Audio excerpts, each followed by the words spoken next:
The Apple Tree and the Farmer. Once upon a time, there lived a farmer in a village beside a forest. He had a big garden that had an old apple tree and other plants, trees, and beautiful flowers. When the farmer was a little boy, he spent much of his time playing with the apple tree. Those days, the apple tree had given the choicest of apples to him. However, as time passed, the apple tree became old and stopped bearing fruits. Now that the farmer was not getting any apples from the tree, he decided that the tree was useless to him. Therefore, he decided to cut the tree and use its wood to make some new furniture. He felt that since the tree was old and huge, he did not have to cure it and it would make great furniture. He forgot that as a boy, he had spent his entire childhood climbing the tree and eating its apples. Now the apple tree was home to several little animals in the neighborhood. This included squirrels, sparrows, and a huge variety of birds and insects.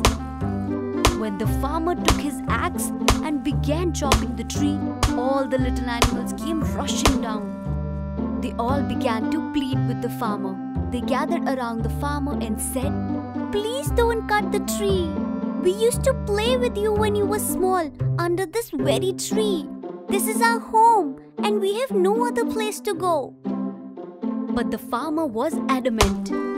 He raised his axe and the commotion grew.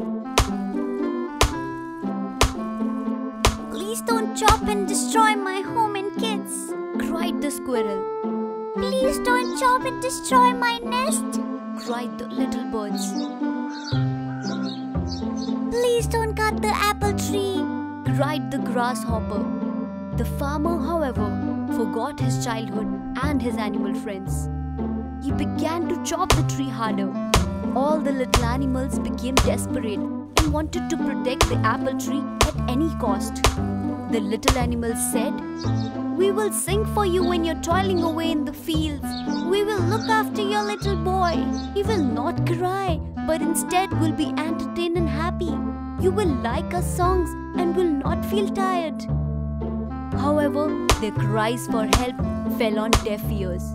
Despite all their requests, the farmer continued to chop down the tree. All of a sudden, he noticed something shiny. On inspecting it, he realized that it was a beehive full of honey. He took a little and put it in his mouth. The taste of the honey woke up the little boy in him. Suddenly, the memories of his childhood came rushing back. The honey tasted so good that he wanted more. It brought a sense of happiness to him. He smiled and exclaimed, "This tastes amazing!"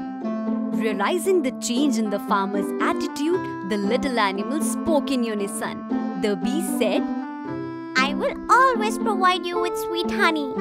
The squirrel said, "I will share any amount of nuts that you want." The birds cried, "We will sing as many songs as you want." Finally, the farmer realized his folly and put down his axe. He understood that the tree was home to many lovely animals that provided him with so many things. He wanted his little boy to have the childhood that he had. He threw away the axe and said to the little creatures, "I promise I would never cut this tree. I have realized my mistake and you all can now live in peace and harmony." The little creatures thanked the bee profusely. If the farmer had not found the beehive, they would have been homeless by now. They continued living happily in the old apple tree. Moral: each and every living thing in nature is of some use. We should not destroy any living thing.